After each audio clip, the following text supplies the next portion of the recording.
Lo anunciado, ya se encuentra con nosotros el señor Bram Willems. Él es licenciado en física en la Universidad Nacional Mayor de San Marcos, a la par es director de proyectos del Centro de Competencia del Agua y desde el 2009 viene promocionando y ejecutando la innovación científica y de gestión desde la Universidad Nacional Mayor de San Marcos con el programa Agua Andes. Es un gusto tenerlo esta mañana, señor Willems, y le agradezco la amabilidad de compartir esta comunicación con los oyentes que nos están siguiendo en diferentes puntos del país a través de RCR. Buenos días, ¿cómo le va? Bueno, muchísimas gracias por la invitación y a la orden. Usted, veo en su currículum, en su hoja de vida, es muy preocupado justamente no solamente en el manejo del agua, sino también en la gestión científica del recurso hídrico, agua, ¿no? Empecemos por un tema recurrente año a año en nuestro país, ¿no? Incremento de lluvias en estas temporadas, caída de huaicos, deslizamientos, desbordes, pero sin embargo estamos preparados en el país. ¿Por qué no hemos tomado las medidas, las previsiones? ¿Por qué no hemos atenuado a tiempo estas situaciones que de manera calendarizada se registran año a año? Bueno, usted mismo lo ha dicho, ¿no? Esto no son situaciones que nos toman por sorpresa, sino que año tras año viene ocurriendo.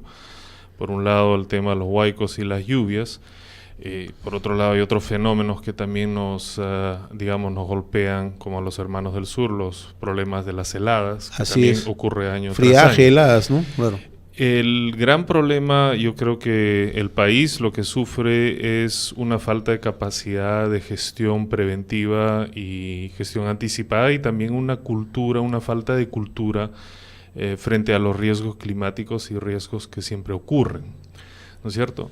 Sabemos por dónde siempre van los huaicos, o sea, eso no es, los huaicos no andan cambiando de ruta cada estación, sino tiene una ruta fija. Sin embargo, permitimos y construimos casas ahí, entonces no nos debe sorprender de que cuando venga el próximo huaico vamos a tener problemas, ¿no?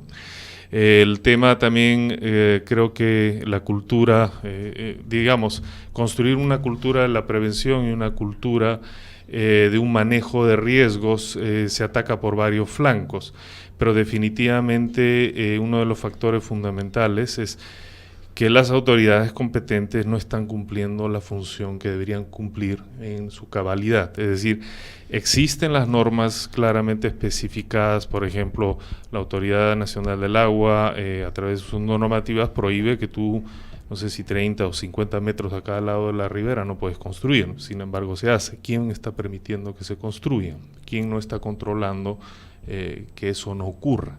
Las normas de prevención también son claros en las zonas de cursos de agua.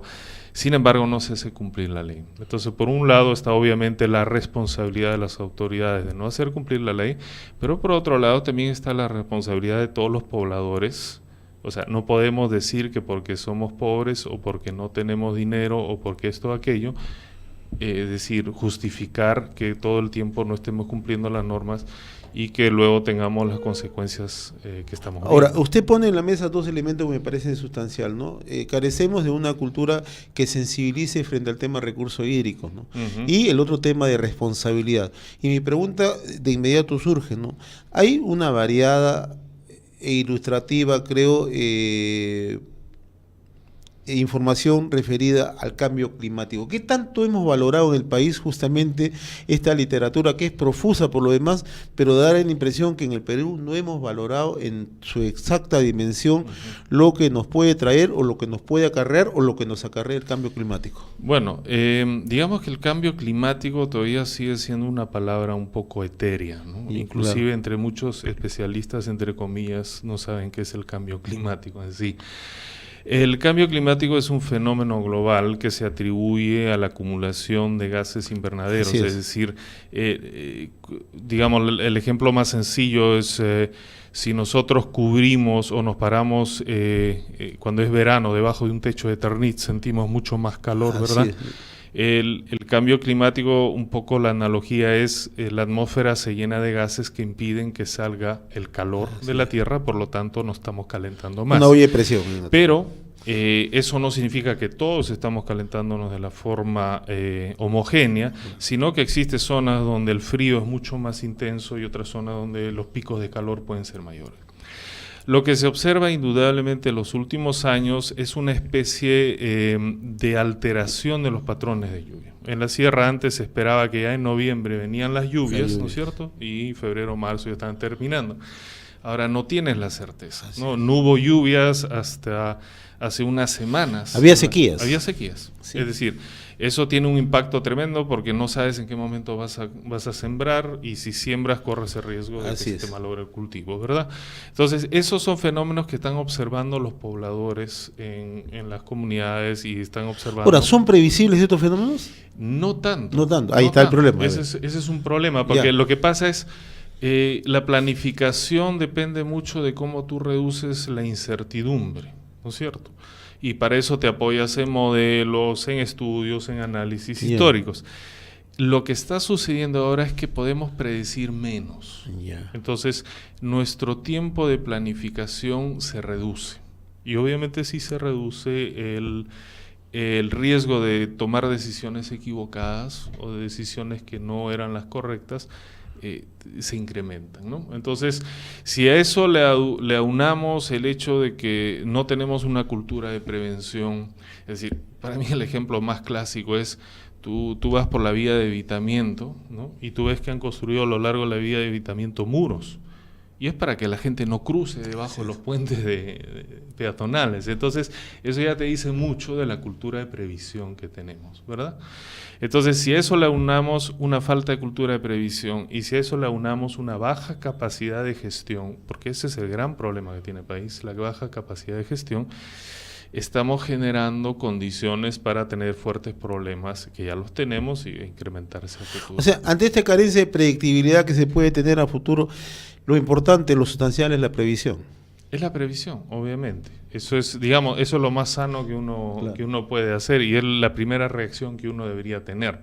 Es decir, previsión es limpiar constantemente los cauces, no construir donde sabes que hay huaico, porque hay un dicho, cuando tú conversas con los geólogos o los ingenieros, hay una regla empírica básica, ¿no? Donde hubo huaico, el huaico volverá. No importa si eso ocurrió una vez a los 200 años, pero el día que vuelve vas a sentirlo bien fuerte. Pero sin embargo, esto tampoco está asociado con la pobreza únicamente. Nosotros vemos condominios construidos en zonas de huaicos. Anda nomás a Cieneguilla. Así es. Es decir, tú vas a ver condominio, claro, te dicen, no, hemos limpiado en la parte de arriba, que no va a pasar.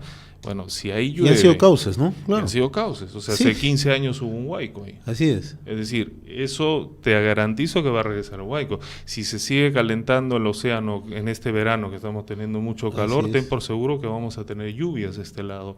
Esa tierra está débilmente junta, las rocas simplemente son placas que se unen por sales, un poco de agua, se diluye eso y se te viene abajo. Entonces, no podemos nosotros negar el poder y subestimar el poder de la naturaleza. Y no podemos creernos superiores a eso. Tenemos que justamente con ese respeto y entendiendo esos fenómenos, planificar dónde vamos a vivir y qué vamos a hacer si es que ocurre una emergencia, porque ese es otro problema. O sea, a mí no me da mucho, digamos, yo no tengo mucho temor a que en Lima ocurra un terremoto de 8 grados, 9 grados. O sea, 9 grados sería devastador. Me da más miedo lo que va a ocurrir los días siguientes, ¿entiendes? Entonces, justamente, falta de cultura de previsión, falta de capacidad de gestión. Necesitamos gente que gestione bien las cosas y que ayude a construir esta cultura. Ahora, yo quiero incidir mucho en el tema de gestión, ¿no? Y esto me trae un poco a lo que permanentemente nosotros informamos de las provincias, ¿no? Hemos asistido a una serie de hechos sumamente preocupantes, ¿no? En el norte le pongo como ejemplo, en la zona de Huancabamba, en la zona de Ayabaca, sequías hace 15 días, hoy lluvias torrenciales. La gente se queja, se pierde el agua, no hay capacidad de gestionar justamente el manejo del recurso, cosecha y previsión, ¿no? El punto 1.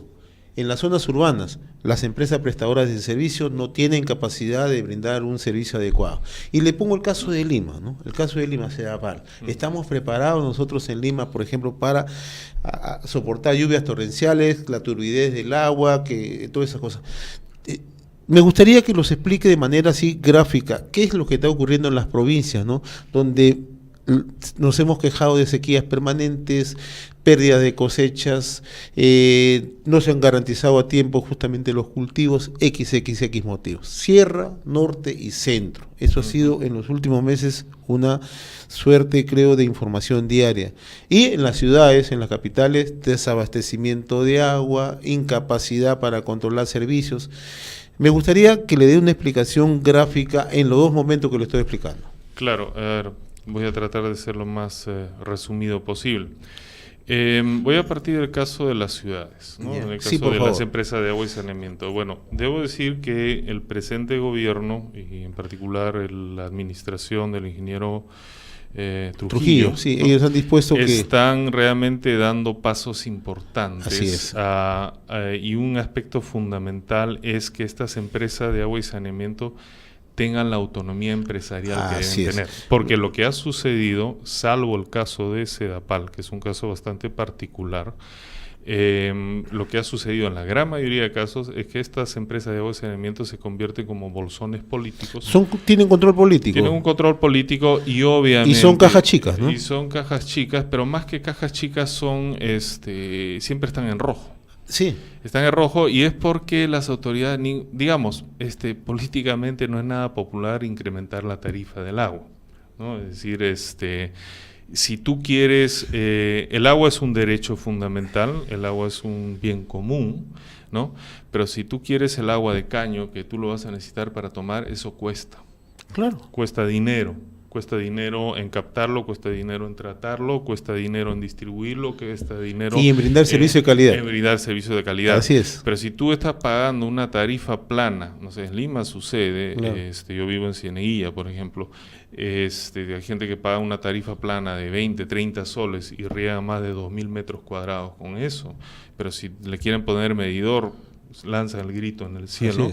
Bueno, si quieres calidad, te cuesta. Así es. Ahora, eso no quiere decir que vamos a disparar los precios y hacemos inaccesible el agua. Lo que tenemos que encontrar es una estructura de tarifas que democratice el agua, porque es un derecho. O sea, no podemos olvidar ese aspecto, no es un privilegio. En el tema de las empresas de agua y saneamiento, el gran problema es, o sea, digamos, podría decir algunos problemas, ¿no? El primer problema, factor, es gestión. Hace falta capacidad de gestión. El otro gran problema que tiene... gestiona políticamente, no técnicamente. Sí, entonces falta la gestión técnica. Así ¿no? es. Digamos que Sedapal ha tenido una historia bastante distinta y en los años 90 se ha modernizado enormemente y se ha constituido inclusive una empresa bastante modelo. Es una empresa, no hay que olvidar, que le está dando agua a una ciudad que no se planifica y es la segunda ciudad más grande ubicada en un desierto con un caudal bastante bajo. A pesar de todo ello, no estamos sufriendo, digamos, problemas mayúsculos. Sí, hay más de 1 millón de personas que no tienen conexión, ¿no? Porque es difícil llegar a todos ellos. Es decir, la cota de conexión para Sedapal es 400 metros de altura, para que pueda llegar a través de presión por gravedad. La gente está viviendo encima de eso, muchísima cantidad. Eso involucra altos costos de bombeo, ¿cierto? Porque hay que hacer llegar el agua hasta arriba. Entonces, hay un tema de falta de capacidad de gestión, de tener gestores, porque gestionar el agua no es una cosa fácil. Las empresas de agua y saneamiento son las empresas estratégicas y más complejas de gestionar. Sin embargo, han sido usados como bolsones políticos.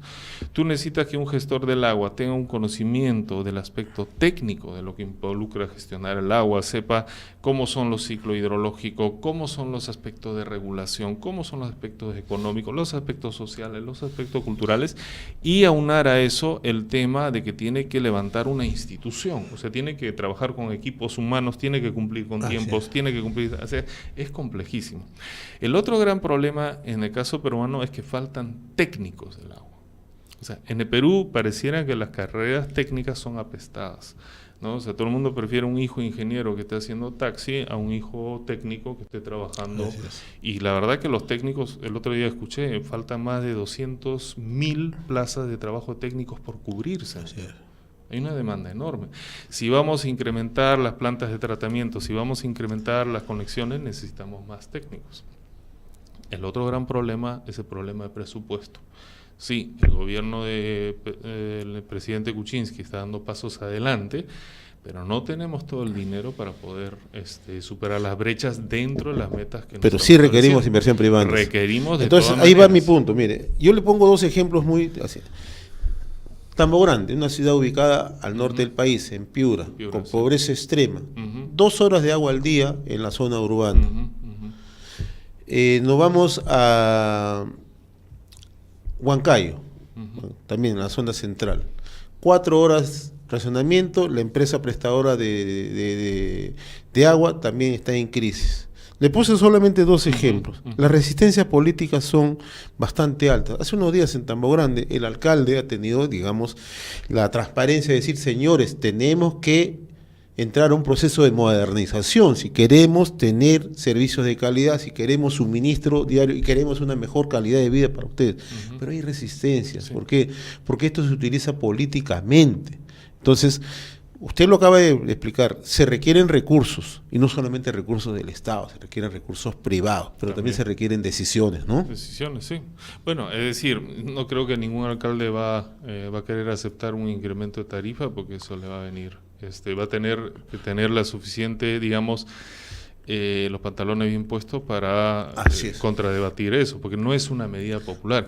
Pero de otro lado, a ver, veamos, tú has mencionado zonas rurales, ¿no? Yo estuve hace poco en Andahuaylas, además yo he crecido en Andahuaylas, y he ido al colegio y todo.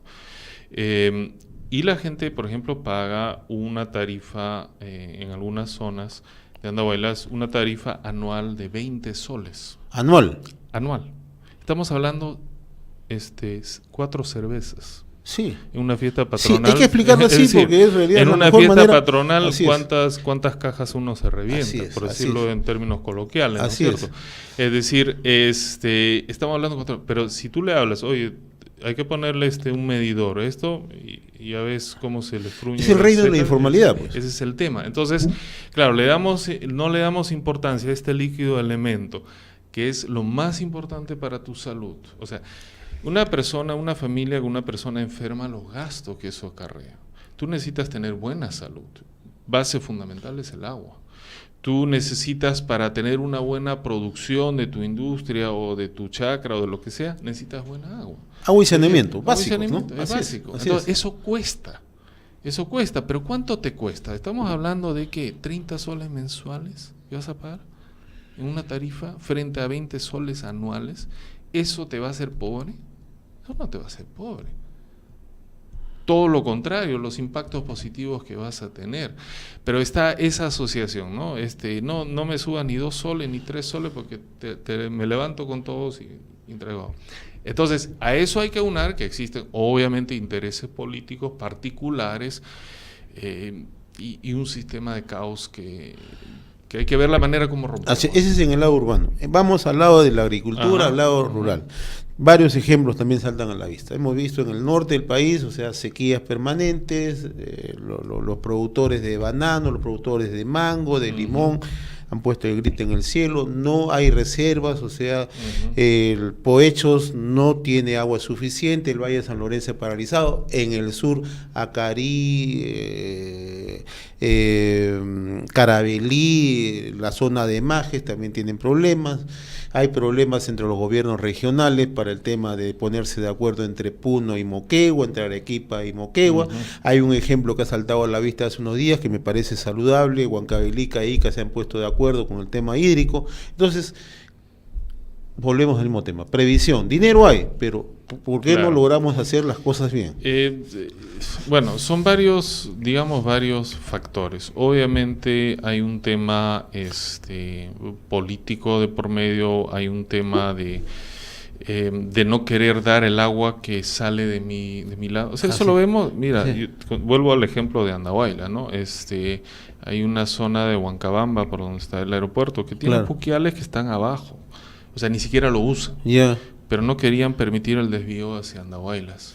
Es decir, hay esos temas también culturales que hay que tomarlos en cuenta. No es que decir, no, qué tontos, ¿no? Pero hay que tomarlos en cuenta en todo este análisis.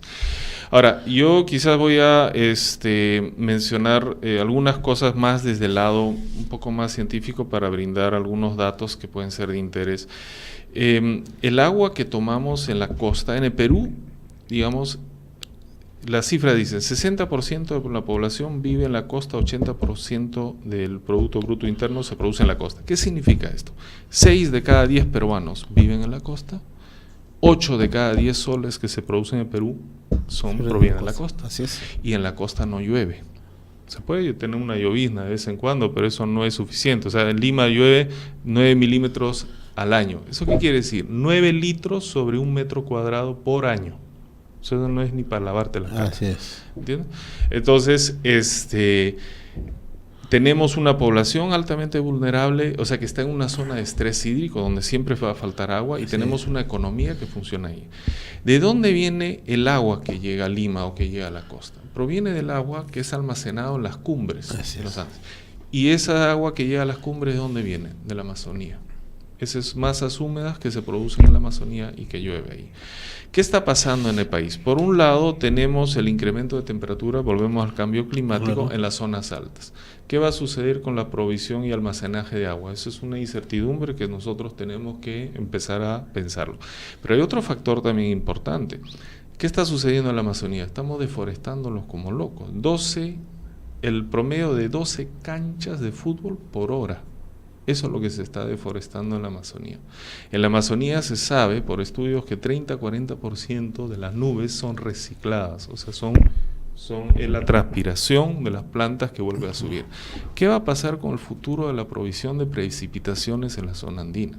Estas alteraciones obviamente tienen que ver con los cambios climáticos, pero también tienen que ver con los factores de deforestación que estamos haciendo.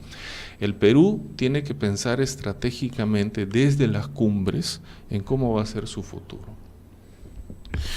Bien, en realidad una agenda creo que tiene que ser abordada con toda la... Sí. Bien, nos quedan unos minutos, señor Bran Williams. Sabemos que ustedes están realizando estos días un MBA en gestión integral del agua, ¿no? ¿En qué consiste, por favor? Porque además sé que ustedes tienen algunos convenios con algunos, gobiernos regionales o algunas instituciones del interior del país que nos gustaría conocerlos, ¿no? Sí, bueno, brevemente, sí, no, por favor, uno de los problemas fuertes que tenemos, ya mencioné en el país, es la capacidad de gestión del agua, y mencioné que el tema de gestionar agua no es gestionar una tienda de celulares o una tienda que vende pasaje de avión, es gestionar un recurso estratégico que nos afecta a todos y combinar dimensiones científicas, económicas, sociales, culturales, etc. Ante razón de ello, el Centro de Competencia del Agua, conjuntamente con la Universidad Peruana Cayetano, ha lanzado el primer programa de MBA, o sea, es un máster que forma gestores para el tema del agua, que vamos a tener docentes tanto que provienen del sector agua y saneamiento, personas destacadas, de la empresa privada, de organismos multilaterales, y que vamos a entrenar realmente solucionadores de problemas. Es decir, un gestor no tiene que analizar mucho, sí tiene que tener un bagaje de conocimientos importantes, pero tiene que tomar decisiones puntuales en el corto plazo y decisiones acertadas, ¿no? Entonces no es una tarea bastante fácil.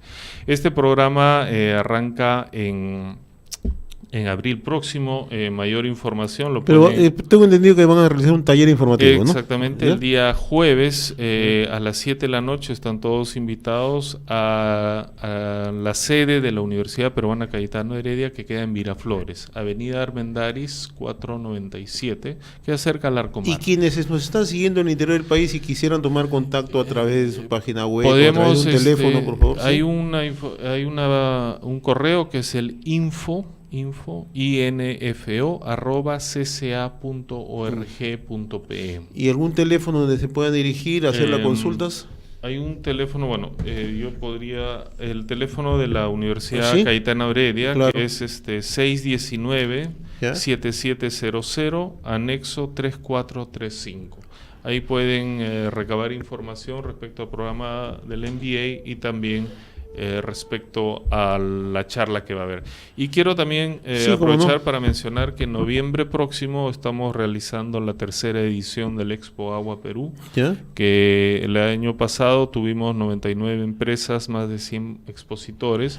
Este año vamos a ampliarlo a 130 y vamos a incidir mucho, y ahí quisiera pedir... ¿Va a ser acá en Lima o...? Acá en Lima. ¿Ya? Pero vamos a incidir mucho en tratar de que vengan las autoridades locales, gobiernos regionales, regionales para que se encuentren con los actores que les pueden brindar soluciones, porque mucho en el agua se hablan de los problemas, nosotros nos enfocamos en las soluciones.